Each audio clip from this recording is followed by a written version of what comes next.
purpose-inspired TV is under construction. During this process, we invite you to step into the journey. By joining our team, you have the chance to shape the very fabric of this channel with your creative ideas and skills. We believe that the true essence of innovation lies in collaboration, and together, we can create something truly extraordinary. We will provide content that ignites your passion, inspires personal growth, and encourages a positive impact on society. Our focus is on delivering shows that are entertaining, thought-provoking, educational, and uplifting. We want to hear your voice, your vision, and your recommendations for individuals you would love to see on our channel. We aim to create a channel that resonates deeply with viewers, challenging them to think bigger, dream bolder, and live a life of purpose. So, join us today, and together, we can make a difference, one viewer, one show, and one purpose at a time.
What's up, what's up, what's up, everybody? Pray everybody is doing well.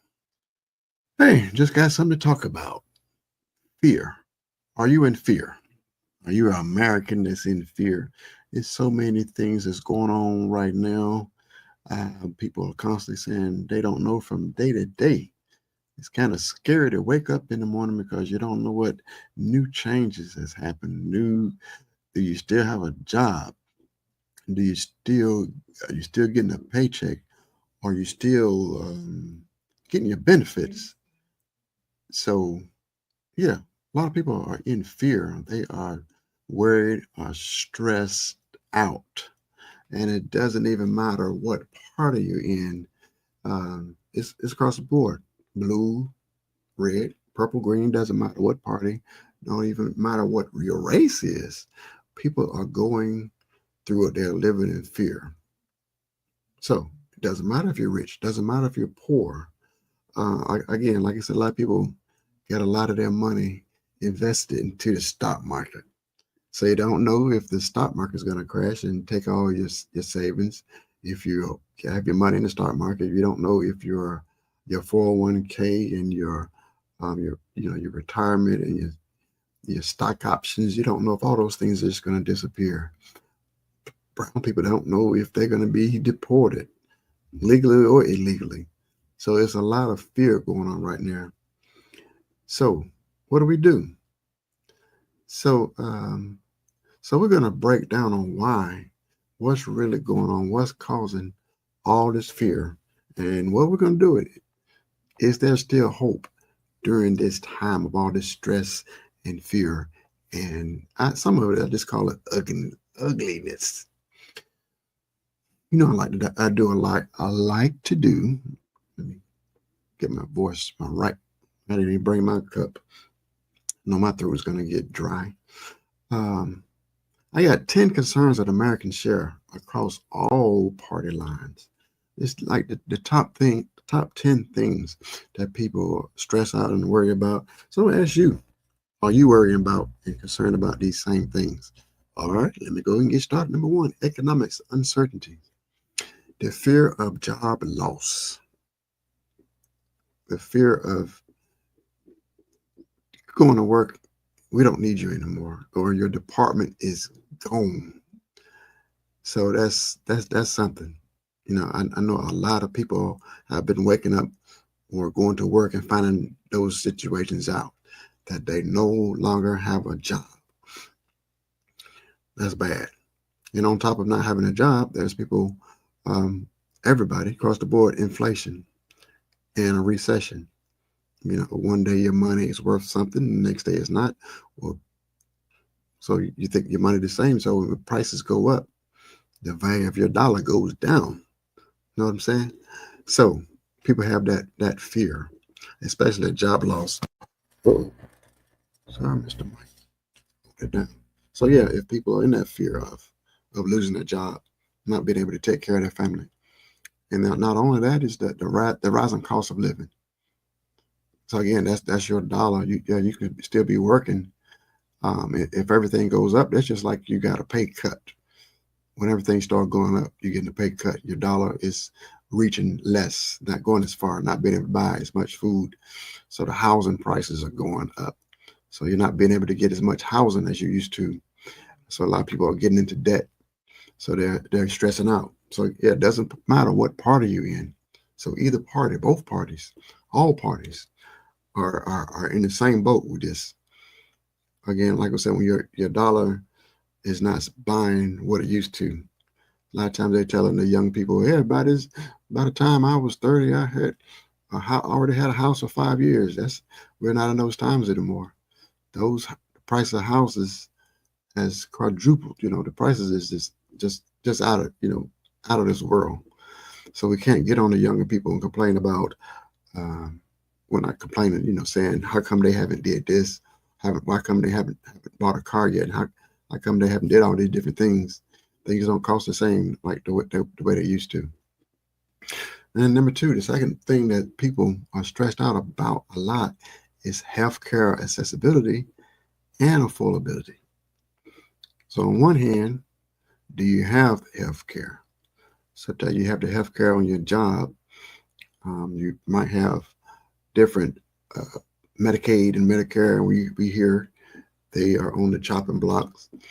That's one of the biggest costs to the country is one of them, but not in giving away stuff. But anyway, that's a high cost for the government is the health care, and you should take care of your people. I think healthcare should go before having to go to the doctor, the hospital, and having these diseases and all these different things. So I think we should be able to have a country or where we can go to the grocery store and have healthy food. We should be able to buy healthy food instead of buying food that's going to make us unhealthy. Then that's going to lead us to having to go have these medical bills. So yeah, people are stressed out about the medical costs, and then the lack of insurance or the high prices of insurance, fear of getting sick without coverage. So a lot of people are cutting back. A lot of people, again, people are losing their jobs. They lose their job, that insurance goes away. So they don't have the insurance, and then the safety net that we had, they are going away. So that's a concern. And people are worried about it. Like all parties are concerned about that. Other people who have plenty of money, they're not concerned about it. But we're talking about ordinary people, both sides of the party, meaning both sides of the aisle, you would say. So everybody, they're in common. They're concerned about the same thing. Number three, violence and crime. I don't think that big emergency what the government is saying now. Well, let me just say, a lot of people they fear about the mass shootings, street crime. People want safety. Yes, they want safety, but it's kind of like it doesn't make sense what the people are doing to try to bring safety.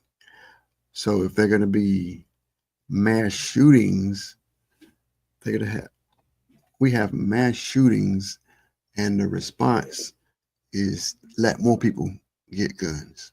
We need more guns on the streets to deal with mass shootings. Doesn't make too much sense to me. So I don't understand that part. So yes, we're concerned about crime.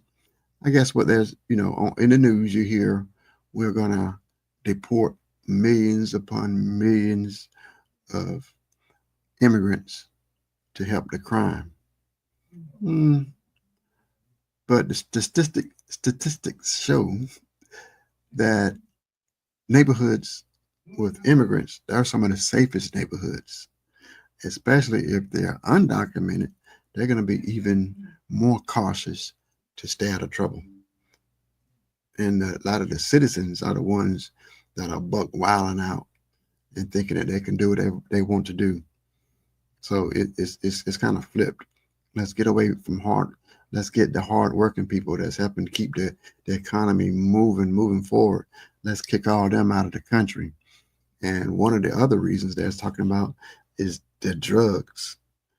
So a hard-working immigrant taking care of their family, being a good citizen to the society, they are the reason for the drugs. No, it's the people who got the craving for the drug. If there was no craving, if there was no market, if there was no market for the drugs, the drugs would get shut down. So how can you blame working people for people's craving for something? So some of these things don't add up.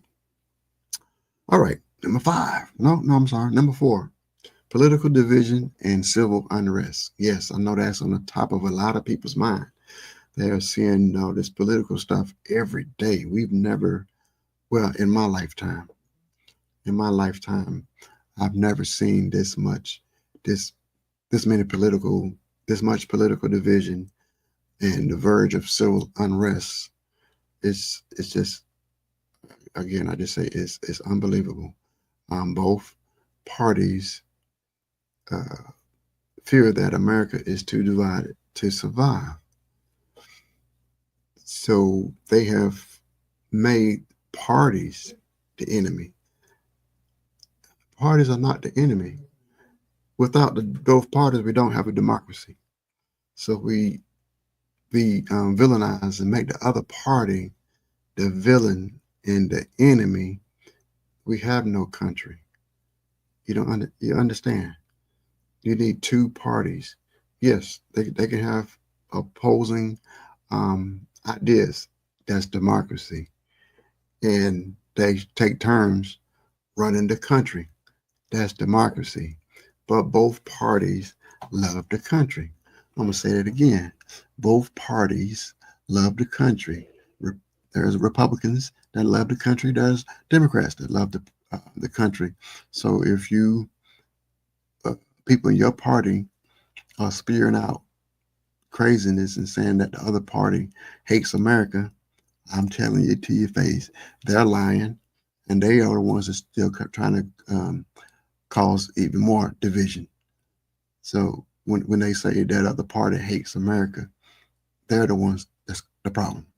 So both parties love America. They just have a different way of, of bringing forth and doing the things for the country. So there's a division, but we need to get rid of the hatred between the two parties. It was like a football team. That's stupid. And yeah, this political stuff and a lot of them they eat it up. So that's how they plan on winning. The elections.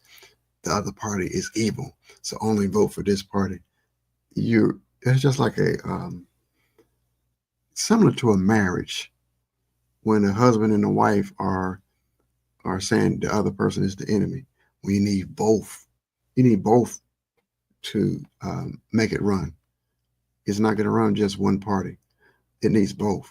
So that you need to understand that both parties love the country. We need both parties to run the country. We need both parties to work together. Yes, we're going to be, they're not going to agree on everything, and that's perfectly fine. They're going to be arguing and yelling and not agreeing. That is perfectly fine. That's the way democracy is supposed to work. We don't supposed to have a dictatorship where one king, quote unquote king, or one party just makes all the rules and do everything for their people that have their opinion. So that's not the way it's supposed to run. And number 5, immigration and border control. There's fear fear of being replaced. So that's false fear that liars are putting out. They just straight up lie. Immigration and they, like the border is the problem. Now, do you remember not too long in our distant past when America was wide open and let everybody in, but it was majority Europeans, but it was wide open. Come to America. What the new message, what Statue of Liberty started standing for, welcoming in the poor, the broken, the abused, the people that were suffering in other parts of the world. They were able to come to America to start a new life and help build this new country. But now liars are in control, and so they are putting out fear, telling people they're going to lose their jobs. That's not. If it shouldn't matter if more people come to the country. That means there needs to be more jobs to take care of. So we got more immigrants. That means we need more houses. We need more cars. We need new schools. We need new shopping centers. We need new stores. We need new restaurants. So the more people come in, the more the economy grows. So there's more opportunities. So if you got whatever job that you have, there should be more jobs available because there's more people here to work to fuel the economy and to create new jobs. But we have that fear and hate. So we decide they're going to take my job. So we need to deport them. Don't make no sense. So then now on the other side, so that's one side, a fear of their job being replaced. And then on the other side, the immigrants, they have that fear of being deported. And some for no reason, or some just for their skin color. So it's fear, like I said, on both sides. One side is false. One side is it was made up. It's a made up fear. Getting people stirred up with they're going to take your job. They're going to take your homes. They are criminals. All of them, millions of people, millions of immigrants are criminals. So that's a big fat lie. Like I said, some of the safest places are immigrant neighborhoods. And then so now all these millions of people, now they're in fear. Even if they did it right, people keep saying they should do it right. They should do it right. So a lot of them are doing it the right way. And those things are being taken away overnight, just by a snap of a finger. Their legal status has been taken away. So you see those people are in fear. Okay, number 6, climate change and natural disasters. Oh, we just saw over the last few months the fires, like California was on fire. I think even on the East Coast, South Carolina, North Carolina, in the Midwest, there's fires. So there's fires, flooding, so many floods going on throughout the country. Hurricanes. Thankfully, we are not in the hurricane season, but we are getting prepared for the hurricane season. So there's hurricanes could be on the way, floods, fires, food instability. So we know, like a lot of these, with the tariff wars, there's a lot of supplies that's being not a lot of supplies are going to make it to the stores. So those things are not going to make it to your dinner table, not going to make it to the restaurant. So people have that fear.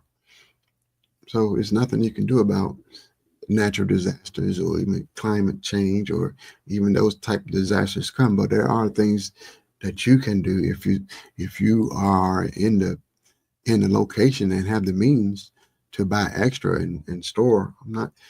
It's a difference between storing and being prepared for different types of disasters. And then at the other side, there's people that can hoard different things and taking everything out of stores. So there's a balance. But yeah, people fear hearing the storms coming. Number 7, mental health and the suicide rates have spiked. Depression and anxiety has skyrocketed in all communities. The what you call it? Like that, we're talking about the Republicans and Democrats and the no-crats, no party affiliations, all of both parties, all the Americans. It's a mental health issue going on across the country. Like I said, and big, a big reason for that is the unknowing. So many things that people have no idea, they have no idea what's going to happen next. So it causes the anxiety or the loss of jobs, even loss of loved ones that can cause depression. So both sides, doesn't matter what's your skin color, you're going to go through that, or people go through that. And even now, we mentioned before about the mass shootings. So now there's a big tug of war, big argument, a big fight, big fuss about civil rights and gun control. So fear of government coming to get them, fear of being shot, or fear of both. So that doesn't matter which party. So people always say the Democratic Party, they're going to come take your gun. The Democratic Party can come get your guns. Now it's looking more like the other party, the Republican Party, is going to be the one that's coming to get the guns, not the Democrats. It look like the Republicans. They want you registered and different things. They want to keep track of everybody. And yeah, I see them seem like they would be the party, and it seemed like they would be more forceful. Seemed like if the Democrats wanted some control, they would be, okay, come sign here. It's a volunteer thing. But then the Republicans know we're coming to kick your door down. We're kicking we're kicking the door in because we think you got a gun in there. Yeah, that's what's crazy. Um, Number 9, loss of freedom, or no longer having democracy. Yeah, that's the writing is on the wall. One side fears uh, of the government being overthrown. The other fear lawlessness. Both fear of loss of control. So right now we got one party that's in power, that's in total, really seem like kind of like total power. They're in control of the White House, in control of Congress, in control of the Supreme Courts and over the court systems. And they are saying that they are afraid of the other party that really doesn't have any power. So the one in power is acting like the victim. So I guess both are fearing lawlessness. So there is lawlessness going on, and there's a lot of laws being broken right in front of our faces. But it seems like there's nothing that can be done about it. So both parties are in fear, and they're told to be afraid of the other party. Number 10, AI in the future work, even like robots. Jobs are replaced by machines. No privacy. The future is unclear. So we are kicking out so many immigrants out of the country because of their status, and people thinking that they're going to take their job.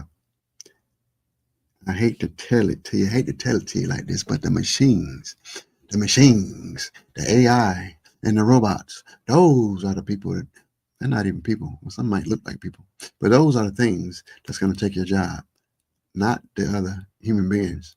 It's the AI, the artificial intelligence, the AI, not A1, the AI and robots or animation or different systems that they figure out how to run without a human. You don't have to pay a salary. You don't have to pay health care. You don't have to pay workers' comp. You don't have to pay all those different things that you pay for a human being. So it's cheaper to buy an expensive robot and, pay for that bad boy. You're going to get your money back many times over because you don't have to pay. So we're fearing about somebody's going to take my job, and you're barking up the wrong tree. It's the robots that's going to take your job. So what different communities, what are they saying? What are they saying in the different communities? So let's break it down a little bit. Let's separate it. That's what some people look like they want: separation and segregation back. Yeah, like I said, yes, some people want separation and segregation. They want it back. So what are the white Americans? What are they right at the moment? What are they afraid of? So there are some of the fears that they say that they are afraid of right now are being forgotten in the changing culture. As a person of color, I don't understand what that means. Being forgotten in the changing culture. I guess I want to ask this question to them: if they feel like they're being forgotten in the changing culture, what culture are you bringing to add to the culture? How can you be forgotten if you're continually contributing to the culture? You're contributing to the change. You can't be forgotten if you're part of keeping it moving forward. But if you are not, don't have anything to bring, okay, maybe you might be in the fear of being forgotten.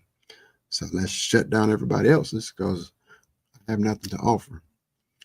And another fear that they have are losing traditional values. I'm gonna tell you right now, there are some traditional values that need to go away. There are some traditional beliefs that need to go away. So I'm not worried about that. And that's what all parties, all races. But they're saying they want to lose, they're losing their traditional values. Again, I need to talk to a European American to find out what traditional values that they believe that they're going to lose if the country continues to grow. Um, and then they fear of economic status and rural decline. Um, so they think they're going to lose their economic status. Well, I believe that goes back to a lot of uh, the things that the country has been through over the years, and some races had a head start over others. So they might feel like their head start has been taken away.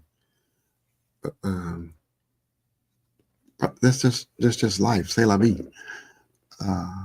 If you have something to use or do or be to stay ahead, that's fine. But yes, the cheating and the stuff that was going on to help people get ahead, yes, that's going to go away.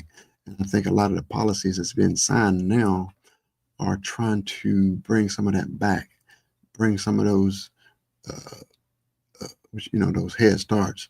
Like I said, you've seen a lot of the civil rights that we had have been taken away.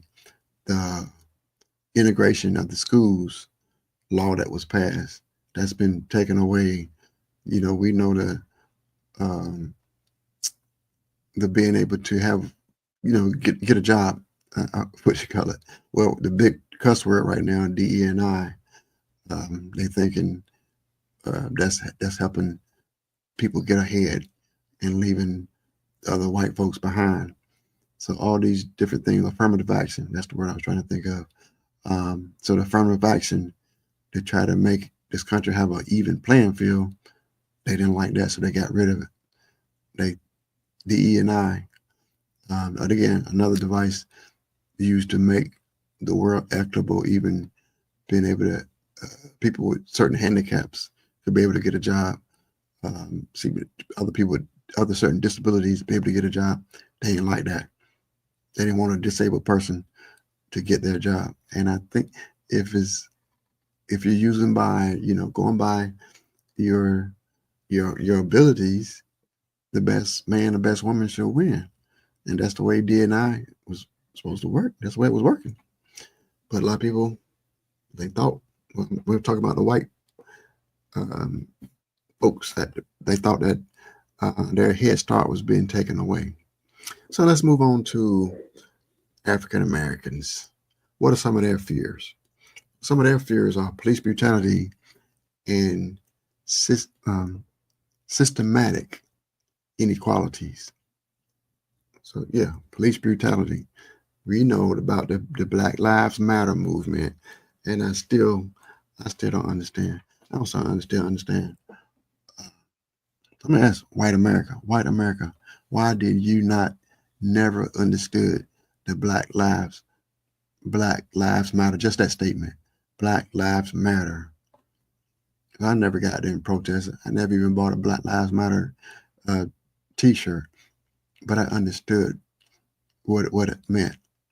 Some of it veered off to a crazy direction, and I didn't follow them. I didn't go off the deep end, but I understood what it was all about. But if you have not lived uh, as a person of color, you don't understand. Yeah, I guess I'm just answering my question. They just don't understand. They never lived it. They don't understand it, so they feel like um, they're the victim. So the one causing the problems turn around think of themselves as the victim. So that I believe that's what's going on. So they are always seeing themselves as the victim. They don't see themselves as the issues that they've put upon their ancestors, the people of the past, even during that time when they was even in more power, even more control, they couldn't see the harm that they were doing. They couldn't see how much power they had and how much harm that they caused. So any little thing that was against them, they thought they was the victim. When they started to have equal rights, they thought they was a victim. Anything to try to make things even, they were the victim. So of course, here come Black Lives Matter, they're the victims again. So uh, now Black people are fearful about economy setbacks after gains. Like I said, it goes back again, where we have a lot of these rights able to get jobs.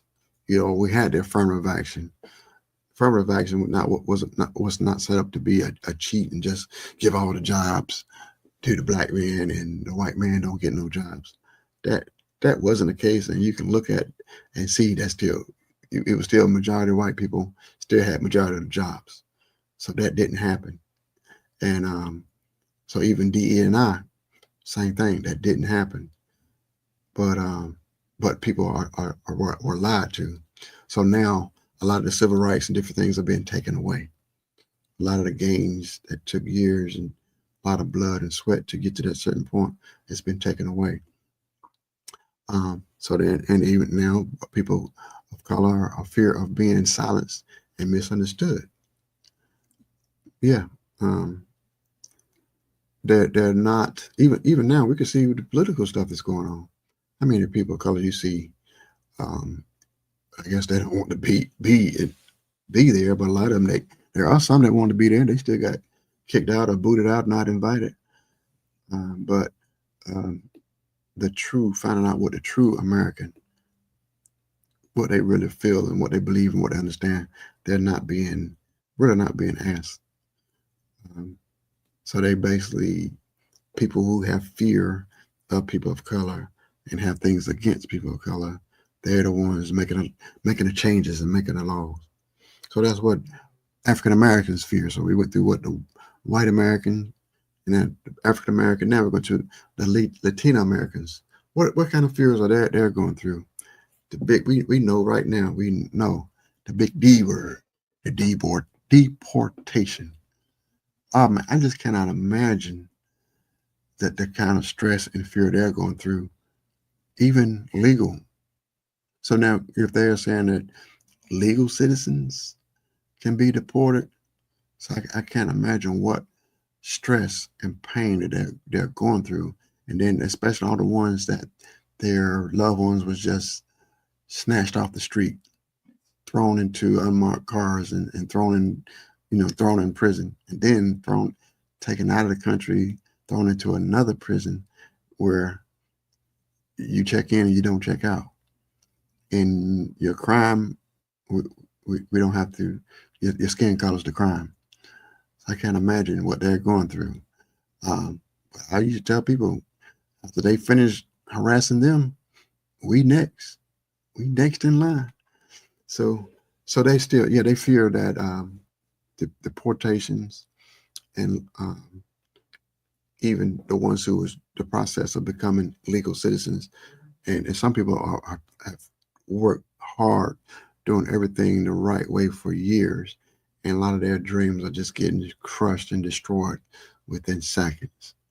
So yeah, you have that fear, and you got a stable life. Like I said, they're working and being great citizens. They also their language and culture. They have fear of that being erased. I know a lot of them, they're not getting recognized for the different things. Even well, that's not only them, even people of color, women. A lot of the history that and things that they have provided for the society, all of that has been, well, a lot of that has been erased. It's crazy. Yeah, a lot of the history has been erased. So yeah, Latinos now, they're also being blamed for the problems that they didn't create. So imagine you being a productive, citizen. I'm talking legal citizens and other ones who had temporary status and some that didn't have status, but they still acted as in good faith as good American citizens. So imagine going through that and then you still get um, treated like a a thug, like the enemy. You serve some of it. Like some of them served in the military. Some fought and risked their life for the country, and then that same country turns around and turns their back on them, and let's say we got to deport you. That is crazy. So you see, white America, black America, brown America, even the other races, they all have different types of fear, but at the same time, a lot of us have the same fear. So they're afraid of different things for the same reason, and some have different fears. But yeah, we're still in the same country again. They feel unsafe, unheard, and uncertain what the future would be. And some of them could be false. Some of them could be nothing that they've done to cause this. So let's just take a step back, zoom out. While there's fear in the vision, fear, while we fear division, others fear destruction. So, yeah, we're talking about division. A lot of stuff is getting tore up. A lot of systems, that's what it is. A lot of systems are getting tore up and destroyed. A lot of stuff that took many years to build up and it's getting destroyed within a couple of hours. So many fear bills, others fear bombs. Yeah, some people on that lower level, they're stressed out and have this fear of not being able to make the bills in. Bills.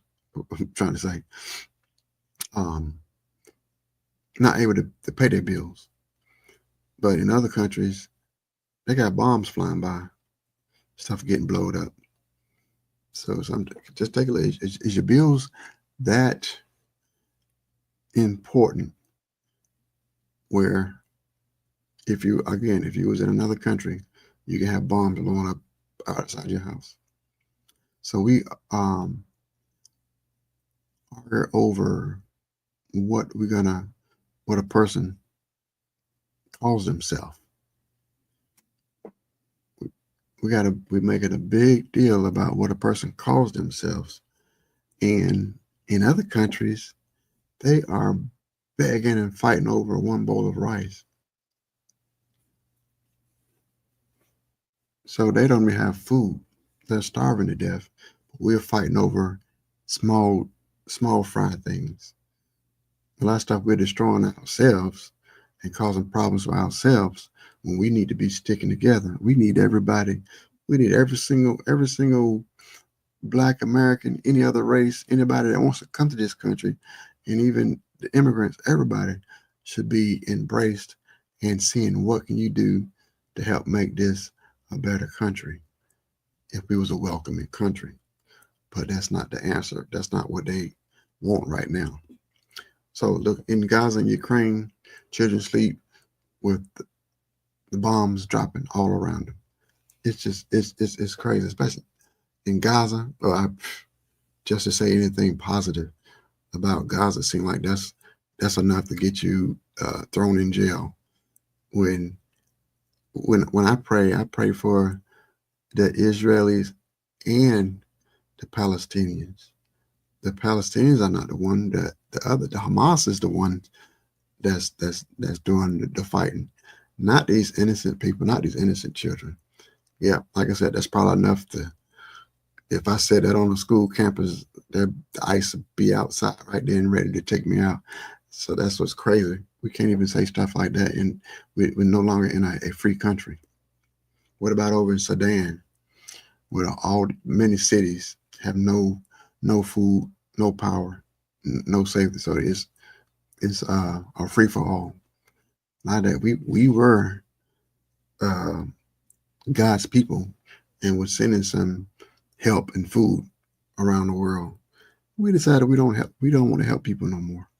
So we rather knowing that these people are starving to death. We knowing that some of this food was like the only food that they had. That's the only food that they had to stay alive. And we decided, I think we wasted money, so we're not going to send it over there. So we're just going to let the people starve.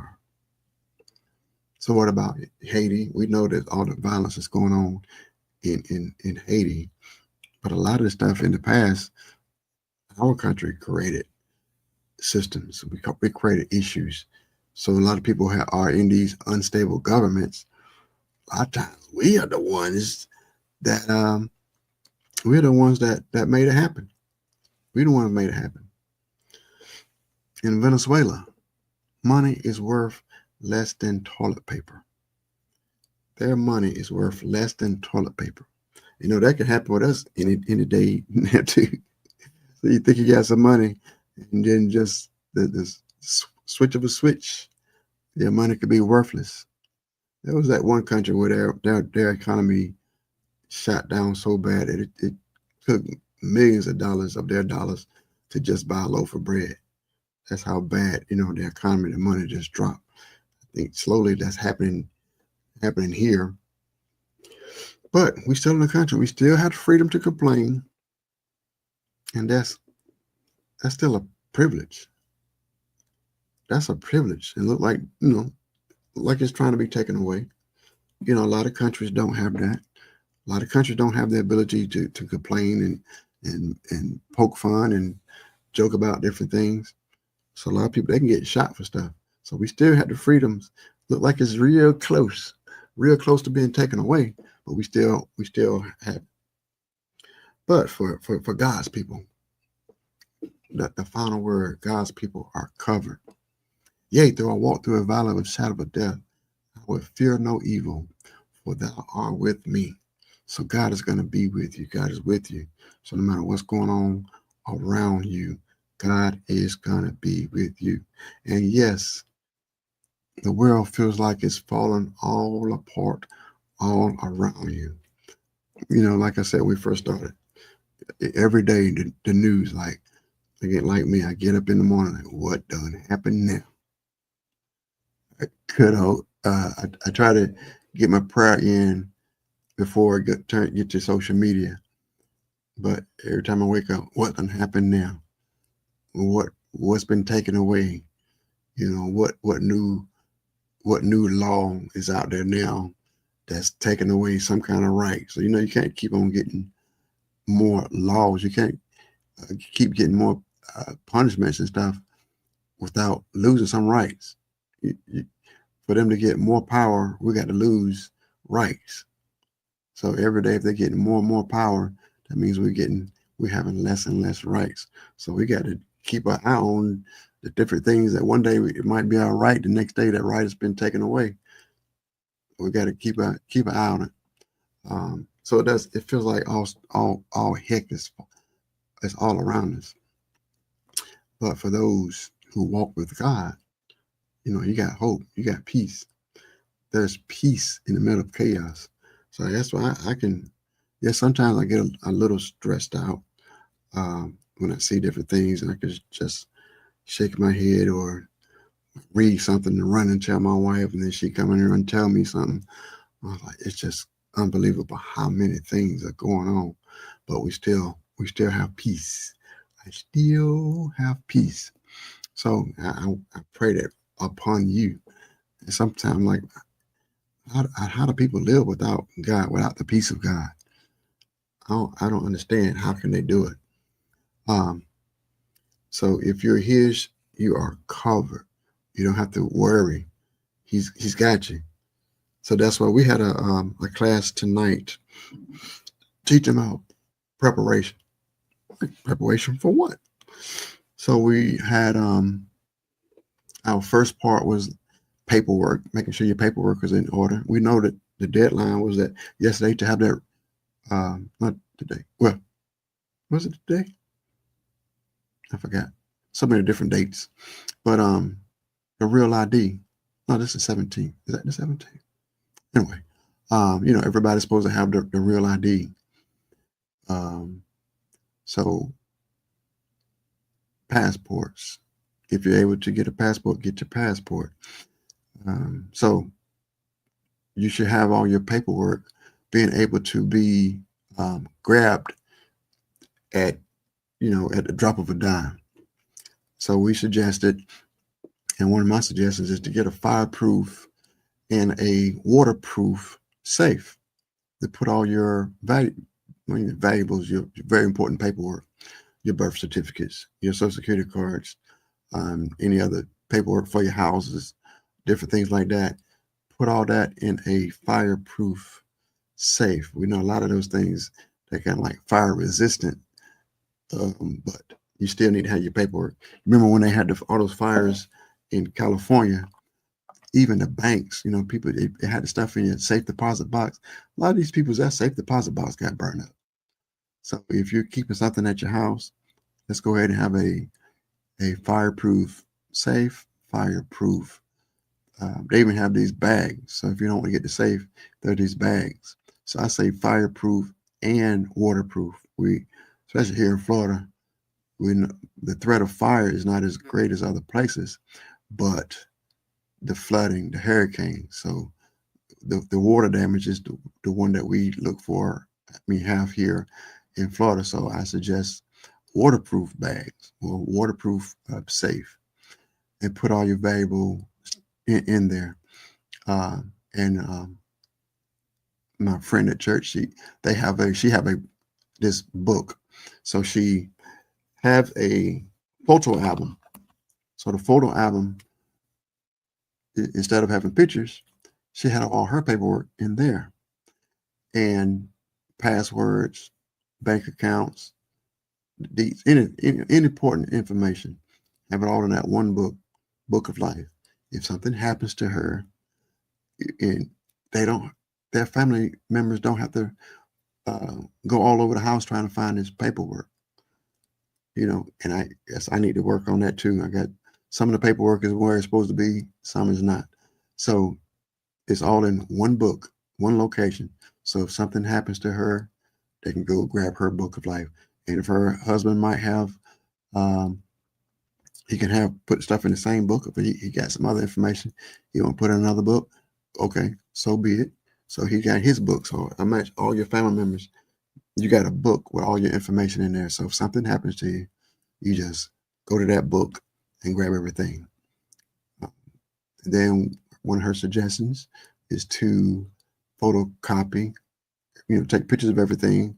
And also, when you take a picture of everything, you can put a lot of your information on a thumb drive. Well, I say multiple thumb drives. Like if a disaster strikes at one location, maybe another, you can put your information on a thumb drive and have it at a sibling's house or one of your children's houses, and also have this information on online, on the web, in the cloud. So if stuff really go down, you lose everything, it's still on the cloud. You still got access to the information on the cloud. And then another sister, she talked about getting prepared as far as food, storing food. water. So having non-perishable foods. You know what happened when COVID hit. Those shelves were empty. Trucks were not rolling in. So we think we're good right now, but we see that that's how it's up in the air about the ports. So I see some stories saying the ports are empty. Then I see another report saying the ports are not empty. But either way, there's a day that's coming where the stores shelves are going to be empty, and we are telling you now to go ahead and get prepared to have something when those shelves go empty. All right, and also, um, so yeah, the food and the water, any other supplies, and then I did presentation about other like devices that you may need, um, flashlights, plenty of flashlights, generators, or even electronic, uh, electronic, solar powered generators, um, water. I told, I spoke about how when you see a lot of the information about water, they tell you at least one person needs 1 gallon of water a day to survive. Okay, but what about all the other water that you use throughout the day? So I asked the question, how many sources, well, I'm not saying not how many sources, how many things does a person use water on throughout the day? So I had people, they started thinking about it, and some started yelling out the answers. So my answer was 7. On average, there are 7 things that one person uses water on every day. But that 1 gallon of water per person is not going to cover all those 7 things that we use water for. It's just not going to cut it. So that's why we suggest we need these big old water containers. Again, especially if we see that there may be some times where we're not going to have access to water, or if the power goes out, it won't be too much long. If power stays out for too long, it's going to get to the point where the water is not going to keep flowing, and the sewage and stuff is going to get backed up. So you're not going to be able to use the facilities inside your residence. But so anyway, you still need a water supply, and way more water than kind of like what they're telling us. But at 1 gallon per person, yeah, that might be we're preparing just for a couple of days. But it can be some, if what they keep talking about, the power grid going down. But keep saying, I keep hearing people saying that about the power grid goes down. If the power grid goes down, that means the power is going to be out for an extended period of time, and that means the power is going to be out, and eventually the water is going to stop flowing. So I think so. If your power goes out, that's your sign. Get ready. If you got some containers that you need some water, you need to start filling right then. I would suggest you even do it before then. But have your water, and if you are storing water and different things, make sure it's not in heat and not in direct sunlight. And I had to do a whole lesson on that to go through all the different things. But here in Florida, we prepare for the hurricanes every year, and majority of the stuff that I'm talking about is the same stuff that we already do. So you should already still maybe have some of your stuff left over from from last year, previous years. You might have your stuff already. So that's what when the sister said about having your go bag. You got a bag that's ready to go, and then or you got the bag that's nearby. A bag that's by your important information, and when something go down, just grab that bag, throw all your important stuff in there, and go. Sometimes you're not going to have that long to make a move. But as far as prepping, getting food and different things, that's another That's another story. If you got everything prepared at your house, then you got to turn around and leave your house. So you done left your comfort zone. You done left where everything is supposed to be. But basically, if something go down, the safest place for you to be really is in your home. We were talking about how your family members need to have a plan. Have a plan if something happens. I've had a couple of family meetings. I need to have some more, but this time around, have actual uh, plans. So we had like some general discussions, and I was really trying to get people to think about the subject. Think about it. Think about, are you ready? Are you prepared? Are you ready? Just imagine if one person in your family passes away, what's the plan for each one? What's the plan? What we're going to do? Do we have a plan? If something happens and everybody's not home, do we have a plan on catching back up, even when we don't have any communications? That's I talked about getting a ham radio. So if all the TVs and the radios and cell phones and stuff start working, you have your ham radio probably still going to be working. So anyway, we had a lot of different tips like that about how to get ready, to be prepared, like I said, for the storms or anything. We would one of my main things, we're not doing anything in fear. So we're still going to walk in our purpose. God gave you a purpose, so you're going to continue to move in your purpose, but you still got to prepare. You still got to prepare. So you're still walking in purpose, but preparing.